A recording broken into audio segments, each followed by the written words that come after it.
Vous écoutez un podcast UC Louvain.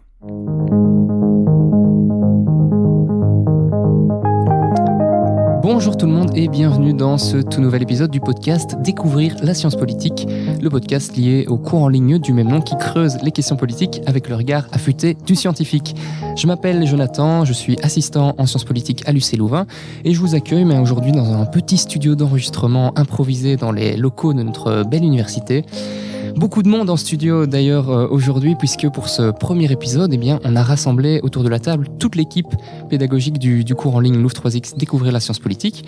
Et j'ai donc le plaisir d'accueillir peut-être d'abord la professeure Nathalie Schifino. Bonjour Nathalie. Bonjour. Est-ce que peut-être tu peux te présenter et raconter, nous expliquer un peu sur quoi tu travailles ? Volontiers, donc Nathalie Schifino-Leclerc, je suis professeure de sciences politiques à l'UC Louvain et je travaille principalement sur les politiques publiques et sur la démocratie.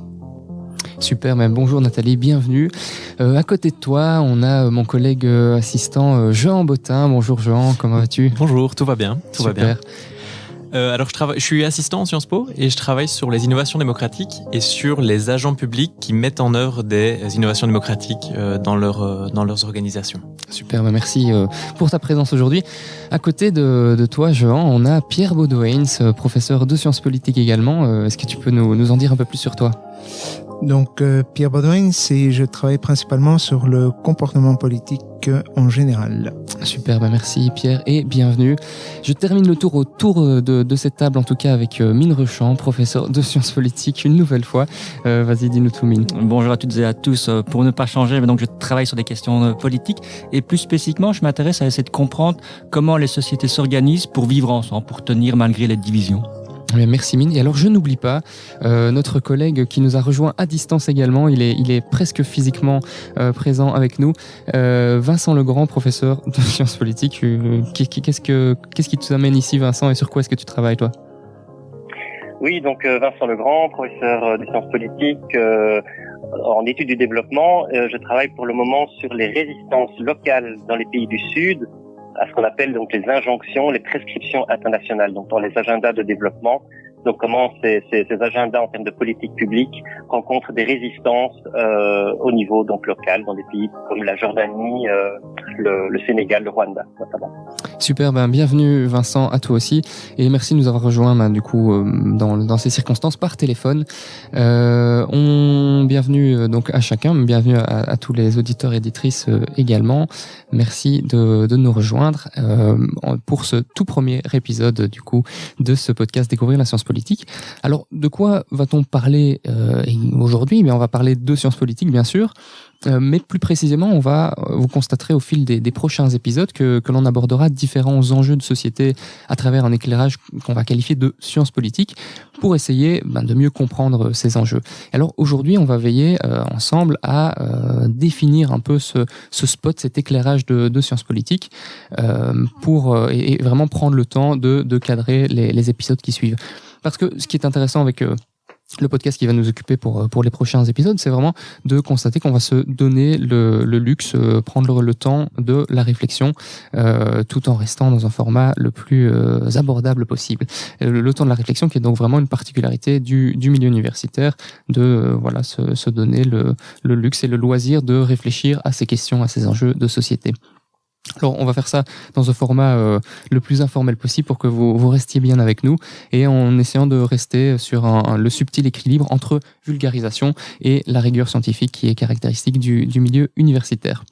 Alors peut-être que on peut se plonger directement dans le vif du sujet, ce premier épisode qui porte vraiment sur ce qu'est la politique ou la science politique. Et je vous pose la question, de manière, vous répondez comme vous le sentez ici avec le pool de professeurs qu'on a pu rassembler autour de nous.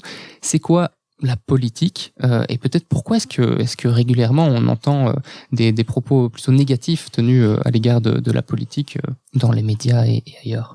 Nathalie, peut-être une... Oui, alors on peut peut-être décomposer ce mot politique en trois, en fonction du genre et du nombre. Le lalet, Et donc très brièvement, puis mes collègues compléteront, on peut partir des politiques publiques, c'est-à-dire un ensemble de décisions dans toute une série de domaines qui concernent notre vie quotidienne. Ça peut être l'économie, ça peut être l'enseignement, ça peut être le sport, la culture, les finances. Un ensemble de décisions qui s'imposent à nous tous, qui vivons en société, qui vivons ensemble. Pour prendre ces décisions, il y a besoin d'une activité. Et cette activité politique, politicienne, c'est la politique. Et ça fait partie de ce que l'on appelle le politique, le domaine politique, qui consiste à nous faire vivre ensemble par des phénomènes de coopération liés au fait que le plus souvent on est en fait en désaccord et que donc il faut essayer de nous faire tous tenir ensemble dans cette société. Et ça, c'est le politique, de la même manière qu'il existe l'économique ou le social ou le culturel dans notre fonctionnement. Et peut-être, je me permets de réagir directement et de lancer peut-être la question à l'un ou l'autre collègue autour de la table. Comment est-ce qu'on pourrait classifier ou définir qu'est-ce qui est politique et qu'est-ce qui ne l'est pas? Alors, peut-être en donnant des exemples de ce qu'il est ou l'est pas, ou est-ce que tout est politique ou est-ce que rien n'est politique? Ce qui est intéressant, c'est que tout peut devenir politique. Certains éléments nous semblent d'emblée l'être. La discussion d'une loi au Parlement, ça nous semble d'emblée être politique.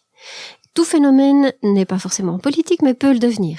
Le prix de l'essence, on va se mettre d'accord a priori d'abord ensemble sur le fait que c'est plutôt économique que politique. Mais à partir du moment où des citoyens décident d'investir des ronds-points, de bloquer des routes, de manifester ensemble contre l'augmentation du prix de l'essence et ce que ça implique dans leur quotidien, on a tout de suite tous ensemble en tête l'image des gilets jaunes.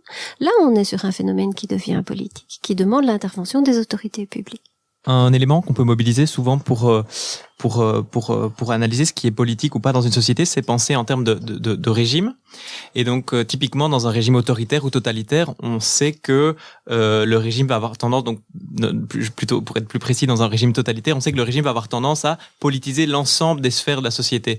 Et donc, toute activité, qu'elle soit artistique, culturelle, sera considérée comme faisant partie d'une promotion du régime, alors que dans une démocratie libérale, comme on les connaît en Europe occidentale, des manifestations artistiques, sportives, etc. peuvent avoir une dimension politique, mais ne sont pas nécessairement mobilisées par le régime pour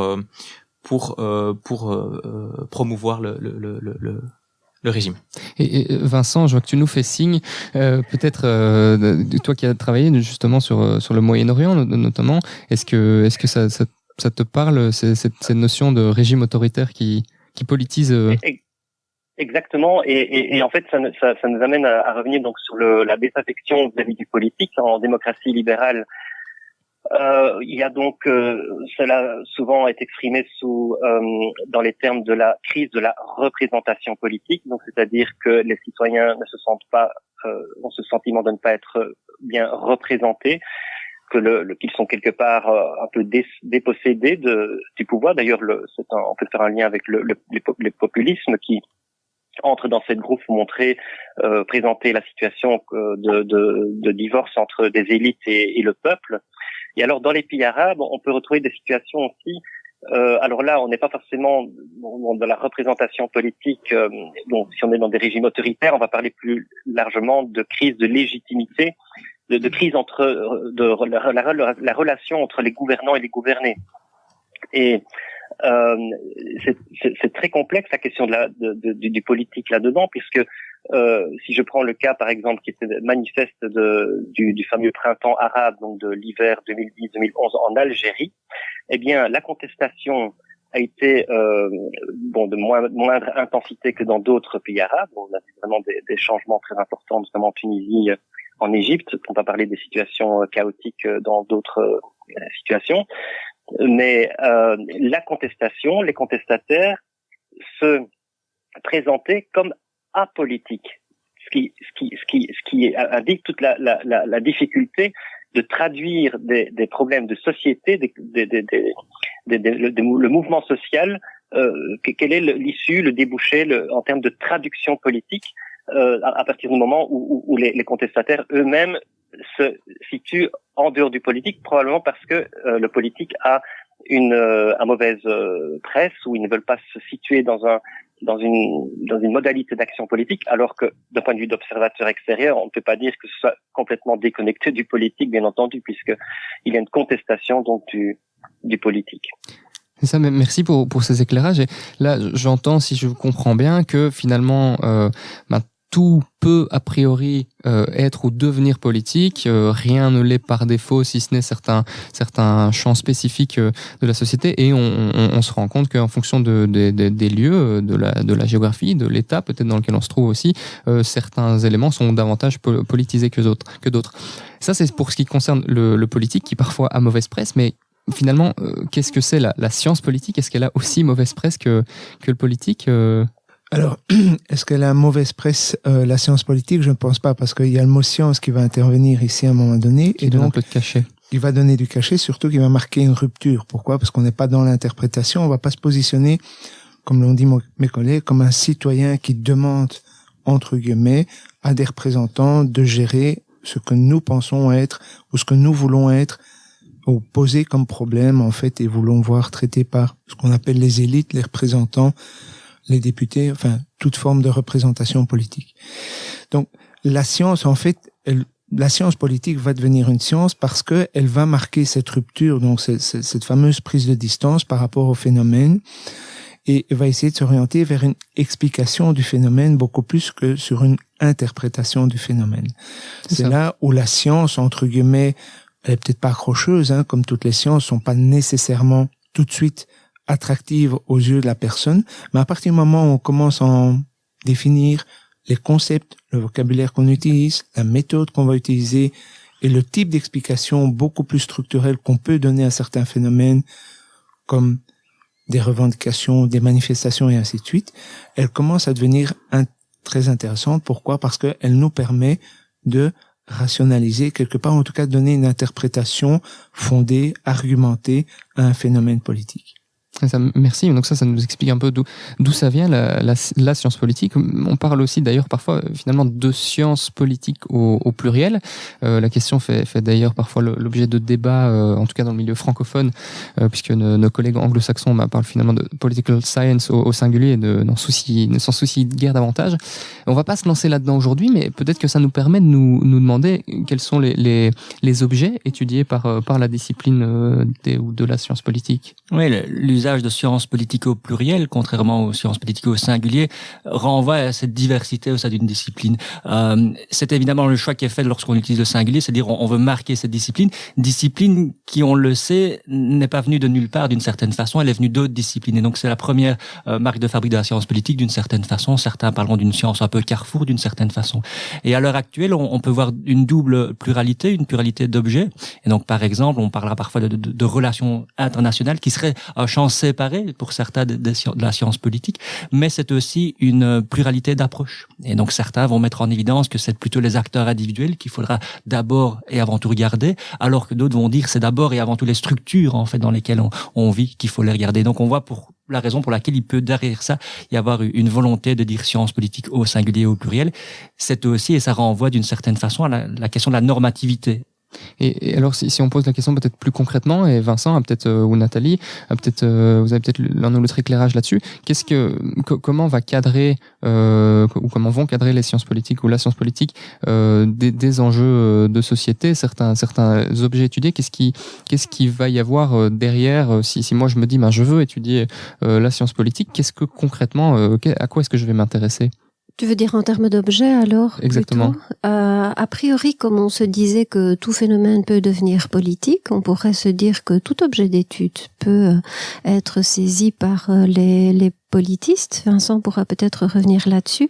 Je voulais ajouter quelque chose à ce que mes collègues ont dit précédemment aussi, c'est que s'il y a une prétention à la scientificité, c'est entre autres parce qu'il y a des méthodes. Le chimiste a ses éprouvettes, le politiste a ses statistiques ou ses entretiens, selon qu'il est dans une approche plus qualitative ou une approche plus quantitative. Et donc c'est important, si on veut marquer une rupture par rapport au sens commun, qu'on puisse amener des décodages qui sont relativement vraiment distancier des idéologies, des partis pris, des positions, par exemple, des partis politiques. On parlait tout à l'heure des Gilets jaunes.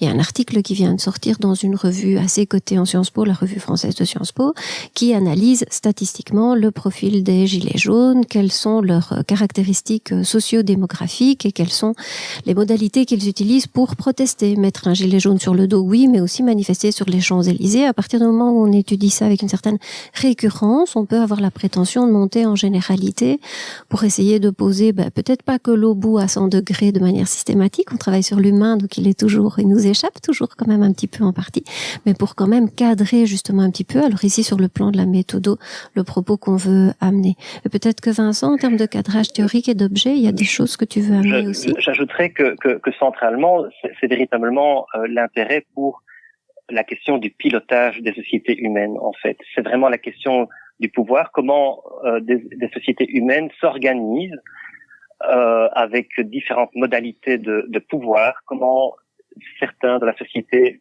exercent le pouvoir, d'autres obéissent, mais peut-être pas à n'importe quelle condition. Ce sont les questions de légitimité du pouvoir. Donc c'est vraiment le fait que les sociétés humaines sont faites d'individus sociaux, et il s'agit au-delà donc des trajectoires individuelles de prendre bien souvent des décisions collectives qui ont des répercussions pour l'ensemble du groupe ou une partie, et c'est toutes ces questions-là en fait qui sont passionnantes.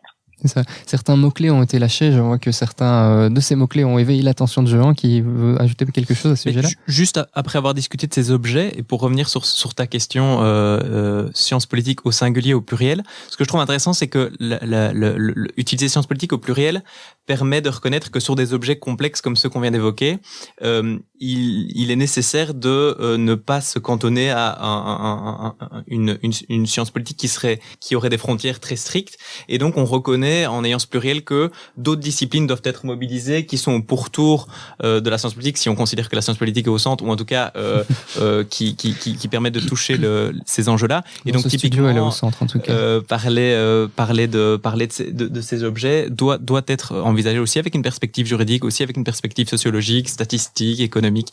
Et donc c'est l'intérêt que je vois à mettre sciences politiques au pluriel. C'est ça. Alors, j'avais dit qu'on ne se lancerait pas dans le débat, mais certains arguments ont été soulevés, et c'est très bien aussi. Finalement, le débat, c'est un mot-clé important aussi quand on parle de sciences politiques, et je ne vous dirai pas si je mets un S ou pas dans ces deux mots. D'autres mots-clés ont été évoqués. Ça me permet peut-être d'ajouter qu'au fil des prochains épisodes, on aura l'occasion de parler de l'État, de la démocratie, des idéologies, des acteurs du politique, du pouvoir aussi, qui sont toute une série de concepts finalement que l'on mobilise régulièrement en sciences politiques. Alors, le temps avance, et on en vient peut-être à une question un peu plus personnelle que j'ai envie. Je propose qu'on fasse vraiment un tour de table pour celle-ci. J'ai envie de vous la poser à chacun individuellement en tant que prof de sciences politiques. Mais finalement, pourquoi enseigner la science politique aujourd'hui, et quelles sont vos motivations? Pourquoi est-ce que vous trouvez ça important, et qu'est-ce qui vous plaît dans cette transmission-là? Mine, peut-être commence le tour de table? Oui, il y a un enjeu véritablement citoyen derrière ça, c'est de se dire, on est tous des acteurs politiques d'une façon ou d'une autre, parfois sans le vouloir, parfois sans le savoir même, et de pouvoir comprendre les mécanismes qui se cachent derrière, c'est quelque chose d'utile. On fait parfois la distinction entre être musicien et être musicologue. Le musicien, la musicienne joue, interprète de la musique, alors que le musicologue étudie d'une certaine façon la musique. C'est un peu la même chose pour la science politique et la politique. On est tous appelés à être des acteurs politiques, mais on devrait aussi d'une certaine façon tous s'intéresser à la chose politique et la comprendre. Alors, j'ai rejoint Mine dans ce qu'il dit. Ce que je rajouterais peut-être par rapport à qu'est-ce qui me plaît finalement dans la science politique, c'est ce qui a été soulevé entre autres aussi, c'est ce caractère un peu interdisciplinaire, mais il y a un aspect en fait que j'aime beaucoup, moi, c'est le passage de l'informel au formel. Je résume beaucoup là-dedans en fait, mais c'est vraiment cette idée de une revendication citoyenne. À partir de quand devient-elle une revendication de tout le monde, en fait, de la collectivité? Et cet aspect-là m'intéresse beaucoup, en tout cas, fait que je me suis beaucoup intéressé à la Sciences Po, et je continue à m'intéresser à la Sciences Po. On l'espère. je vais répondre un peu indirectement à ta question en parlant des étudiants et des étudiantes qui s'inscrivent en Sciences Po. Souvent, on constate que nos étudiants sont particulièrement engagés et peut-être plus souvent que des étudiants qui s'inscrivent dans d'autres types d'études. Et ils sont engagés parce qu'ils veulent souvent changer le monde. Ils sont engagés dans des jeunesses politiques, dans des associations, etc. Et on se rend compte que avoir une formation comme celle qu'on leur propose en Sciences Po leur permet de construire les propositions alternatives qu'ils veulent proposer pour améliorer le monde. Et donc c'est vraiment enthousiasmant d'être dans une discipline qui est en contact directement avec le monde et qui permet aux étudiantes et aux étudiants d'avancer dans leur réflexion sur comment est-ce que le monde peut être meilleur demain. Maîtriser certains concepts théoriques pour mieux changer le monde. Chouette perspective, chouette programme. Merci beaucoup, Jean, de partager ça avec nous. Je continue peut-être avec Nathalie ou Vincent. Oui, alors nos étudiants, comme ils sont à l'université, sont souvent amenés à devenir des décideurs. Et donc les aider à décoder les relations de pouvoir qui, de tout temps, ont toujours existé, sont toujours présentes dans toutes nos sociétés, pour les amener peut-être à créer de nouvelles modalités d'exercice de ce pouvoir, à être, par exemple, plus dans des dynamiques collaboratives que compétitives. C'est très motivant.